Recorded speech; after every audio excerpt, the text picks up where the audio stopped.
Hello. आता आपण बघूया तुला जपणार आहे या मालिकेचा एपिसोड रिव्ह्यू. आतापर्यंतच्या भागात आपण बघितलं की वेदा ज्या गुहेचं चित्र काढते ती सगळ्यांना दाखवत असते. सगळे दाखवून दादासाहेब शॉक होतात.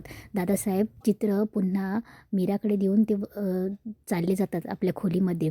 तेव्हा मीराला हे जाणवतं की दादासाहेब असं चित्र बघून दादासाहेबांना भीती का वाटली, दादासाहेब अशी निघून का गेले.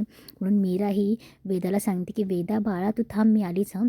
आणि मीरा पटकन दादासाहेबांच्या खोलीत जाते. इकडे मंजिरी ही ते चित्र बघत असते. दादासाहेबांकडे मीरा जाते आणि बोलते की दादासाहेब मला सांगा, तुम्ही असं चित्र बघून वेदाने काढलेलं असं निघून का आलात म्हणून. तेव्हा दादासाहेब काहीच बोलत नाही आणि पटकन सोफ्यावर बसतात आणि पाणी पितात. मीराचं लक्ष जातं. दादासाहेब पाणी पित असताना सुद्धा त्यांच्या हाताचा थरकाप होत असतो. तेव्हा मीरा बोलते की दादासाहेब काय झालं आहे, ह्या घरात तुम्हीच एकटे आहात जे माझ्याशी खरं बोलतात. तेव्हा दादासाहेब काहीही बोलत नाही. तेव्हा मीरा बोलते सांगा ना दादासाहेब काय झालं, वेदाने काढलेलं चित्र बघून तुम्ही असं निघून का आलात.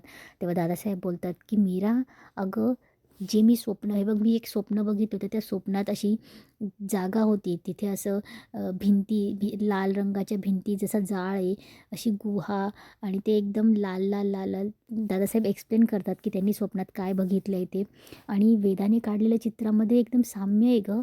तेव्हा मीराला काहीही कळत नसते.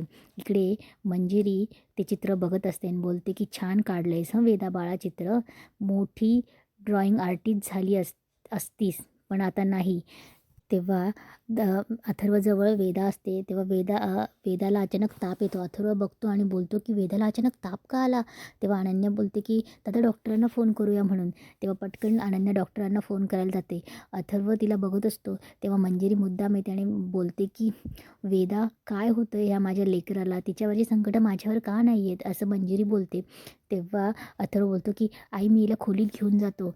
अथर्व तिला खोलीत घेऊन जातो आणि अनन्याला थर्मामीटर आणायला सांगतो. तेव्हा पटकन अंबिकाही तिथून गायब होते. तेव्हा मंजिरी ते चित्र बघत बघत बोलत असते की आजीच्या गावाचं चित्र काढलं आहेस ना वेदा बाळा, लवकरच आजीच्या गावाला जायचं आहे. आता डॉक्टर येणार, डॉक्टर चेक करणार आणि डॉक्टरांनाही काही कळणार नाही की वेदाला काय झालं आहे ते, म्हणून ते ॲडमिट करणार.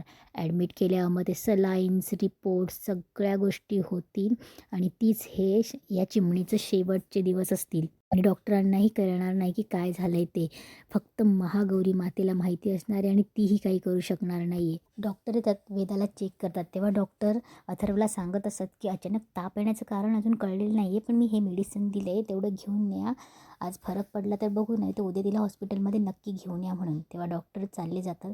वेदाजवळ मीरा आणि अंबिका बसलेली असते. तेव्हा अंबिका मीराला सांगत असते की एवढ्याशा लेकरांनी काय आणि कसं सहन करते ती काही कळतच नाही आहे, का तिला काय त्रास होतो आहे माझ्या वेदालाच माहिती. तेव्हा मीराला सारखं आठवत असतं वेदाने काढलेलं चित्र. तेवढ्यात दुसऱ्या दिवशी मीरा देवी आईच्या इथे प्रार्थना करत असते आणि बोलत असते की देवी आई माझ्या लेकराला का एवढा त्रास कोण देतं आहे काही कळत नाही आहे. देवी आई प्लीज माझ्या लेकराला यामधून वाचव, हवं तर ते सगळा त्रास मी सहन करेल. म्हणून मीरा देवी आईजवळ विनवण्या करत असते. तेवढ्यात मंजिरी तिथे येते आणि बोलते मीरा. तेव्हा मीराला चीड येते. तेव्हा मंजिरी बोलते देवी आईला बोलवतेस, देवी आई डॉक्टर आहे. तेव्हा मीरा मंजिरीवर ओरडून बोलते की तू का आलीस इथे. तेव्हा मंजिरी तिला सांगत असते की मी तुला वास्तव काय आहे याची जाणीव करून द्यायला आली. तेव्हा मंजिरी मीराला सांगत असते की तुझ्या वेदाला कोणीही वाचवणार नाही आता, ना तू वाचवू शकतेस, ना डॉक्टर वाचवू शकतात, ना तुझी ही महागौरी माता वाचवू शकते. तेव्हा मंजिरी त्या देव खोलीत पुढे पुढे चालत असते आणि बोलते तुझी ही महागौरी ना. तेवढ्यात मंजिरी पायात पाय अडकून जोरात पडते आणि महागौरीच्या समोर. तेव्हा मीराला हसायला तर तेव्हा मंजिरी रागाने महागौरी मातेकडेही बघते आणि मीराकडेही बघते. तेवढ्यात देवी आजी तिथे येते आणि मीराला आवाज देते. तेव्हा आजी बोलते आहेस का गं घरात. तेव्हा मीरा आजीकडे बघते आणि पटकन महागौरी मातेकडे बघते आणि पळत पळत आजीकडे जाते. तेव्हा मंजिरी रागाने महागौरी मातेकडे बघते आणि बोलते की मला कुणीच हरवू शकत नाही, कुणीच नाही, आणि मंजिरी उठून चालली जाते. इकडे नर्मदा देवी आजीला बोलत असते कधी काय येतेस गं घरात आमच्या, काय चालू आहे काय नाही, मुलगी आजारी आहे आमच्या घरात, आणि तुझं काय केव्हाही बागेत फिरल्यासारखी उठतेस आणि येतेस गं फिरायला. मीरा पळत पळत येते आणि आजीला भेटते आणि नमस्कार करते. तेव्हा नर्मदा बोलते की मीरा वेदाला बरं नाही आहे, तिला सांग नंतर ये म्हणून. नर्मदा तिथून चालली जाते. तेव्हा मीरा आजीला आतमध्ये घेऊन येते आणि बोलते की आजी वेदा आजारी. तेव्हा आजी तिला समजावून सांगत असते की अगं लहान मूल आहे, चालायचंच, वातावरणामध्ये फरक पडला की होत असतं तसं लहान मुलांना, एवढं काही नाही, होईल ते ठीक. मी ना देवीच्या यात्रेला गेले होते, तिथे ना लहान मुलांचे खूप छान छान कपडे होते, संतांचे, देवाचे असे छान कपडे होते. हे मी वेदासाठी घेऊन आली, हे घे, घाल तिला, मन प्रसन्न होईल आणि स्थिर होईल ती. तेवढ्यात मंजिरी येते आणि मंजिरी बोलते की मीरा, तुझ्या मुलीला बरं नाही आहे आणि तू इथे गप्पा का मारत राहिली आहेस. तेव्हा मीरा बोलते की आजी, तेव्हा आजी बोलते मी थांबते इथे, जा जा तू पटकन वेदाला कपडे घाल, मला बघू दे तर लेकरू कसं दिसते. मीरा पटकन चालली जाते. तेव्हा मंजिरी आजीकडे येते आणि बोलते महागौरी, तुला काय वाटलं, तू आता काहीही करू शकत नाही. तेव्हा देवी आजी बोलते की खरं आहे तुझं, मी आता काहीही करू शकत नाही. तेव्हा आजी मंजिरीकडे बघते आणि तिच्या हातातली काठी जोरात जमिनीवर आदळते आणि बोलते की आता जे काही करायचं ते मीराच करेल. इकडे वेदाचा ताप 103 वर गेलेला असतो. तेव्हा अथर्व डॉक्टरांना फोन करतो आणि डॉक्टर त्याला सांगतात की वेदाला आता हॉस्पिटलमध्येच आणावं लागेल म्हणून. तेव्हा तेवढ्यात मीरा येते कपडे घेऊन.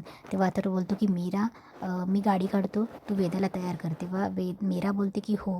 तेव्हा मीरा तिथे वेदाजवळ बसते आणि बोलते की वेदा उठ बाळा, आई आहे ना, मी तुला काहीही होऊ देणार नाही. वेदा उठते. तेवढ्यात नर्मदा तिथे चिडचिड करते आणि बोलते की मीरा, ती म्हातारी काय आता जेवण करून जाणार आहे, तिथेच बसली आहे ती. तेव्हा मीरा काहीही बोलत नाही. ते कपडे काढते आणि बोलते की वेदा चल आपण तयार होऊया. तेव्हा अनन्या आणि नर्मदा ते कपड्यांकडे बघतच असते. तेव्हा अनन्या बोलते की वहिनी काय करतेस तू हे. तेव्हा मीरा बोलते की काही नाही, वेदाला तयार करते. तेव्हा अनन्याला आणि नर्मदालाही समजत नसतं की काय ते. तेव्हा नर्मदा बोलते की तुला काही वेड लागले का, अगं तापाने फनफनली ती आणि हे कपडे घालतेस तू तिला. तेव्हा मीरा काही बोलत नाही आणि बोलते की वेदा मस्त तयार होऊयात ना आपण, छानपैकी ही साडी घालूया. तेव्हा वेदाही हो बोलते. अनन्या आणि नर्मदा बघतच असते. ते अथर्व हॉलमध्ये आजींना भेटतो आणि बोलतो की आय एम सॉरी आजी, मग घरात जरा गडबड चालू आहे ना, वेदाची तब्येत बरी नाही, त्यामुळे मला माहीतच नाही तुम्ही आल्या आहेत म्हणून.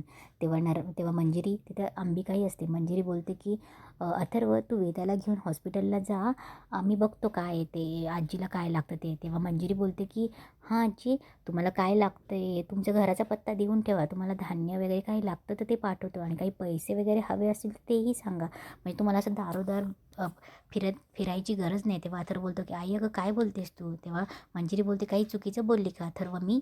तेव्हा अथर्व बोलतो की आजी आय एम सॉरी, ते जरा घरात टेन्शन ना, त्याबद्दल मी सॉरी बोलतो. तेव्हा मीरा वेदाला घेऊन येते. वेदा बोलते की बाबा.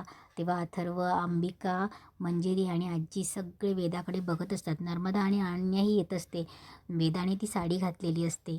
तेव्हा यांना कळत नसतं की काय चाललंय म्हणून. आजीच्या चेहऱ्यावर हसू असतं आणि मीराही वेदाकडे बघून हसते आणि खाली अथर्वकडे घेऊन येते. वेदाला बघून अथर्व ते सगळे मीराकडे जातात आणि बोलतात की मीरा काय चाललंय हे, आपण हॉस्पिटलला घेऊन चाललो आहे ना वेदाला.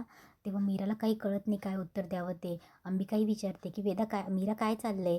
तेव्हा मीरा काहीही बोलत नाही. तेवढ्यात आजी बोलते की वेदा, मीरा कशी दिसते ग माझे लेकरू, एक ती देवी आईसारखी दिसतेस ना. अंजिरीही चिडते की मीरा, आई म्हणून तुला एक काही सिरियसनेस आहे का, तू काय फॅन्सी ड्रेस कॉम्पिटिशनला घेऊन चालली आहे वेदाला.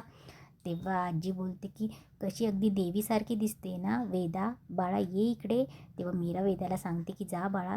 तेव्हा वेदा आजीकडे जाते.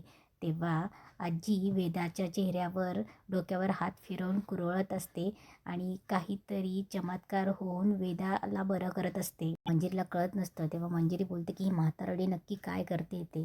तेव्हा आजी, वेदा आणि मंजिरीभोवती एक रिंगण येतं. त्या रिंगणमध्ये फक्त ह्या तिघीच असतात. बाकी सगळ्यांना दिसत असतं की आजी हात फिरवते वेदाच्या चेहऱ्यावरून, पण त्यांना काहीही कळत नसतं. मग मंजिरी बोलते की आम्ही फक्त तिघीच आहेत का ह्या रिंगणात, बाकी सगळे का नाही आहेत. तेव्हा आजी बोलते की महिमा, महागौरी मातेचा महिमा, स्वतःला खूप शक्तिशाली समजतेस ना, असेल तुझ्यात हिम्मत तर बघ ह्या लेकराकडे, इथे फक्त तू, मी आणि फक्त वेदाच आहोत. तेव्हा वेदा वळून मंजिरीकडे बघते. वेदाच्या चेहऱ्यावर स्माईल असते. तेव्हा वेदा अचानक मंजिरीला महागौरी मातेसारखी दिसते. वेदा रागाने मंजिरीकडे बघत असते. मंजिरीला काही कळत नसतं आणि इथेच आजचा एपिसोड संपतो.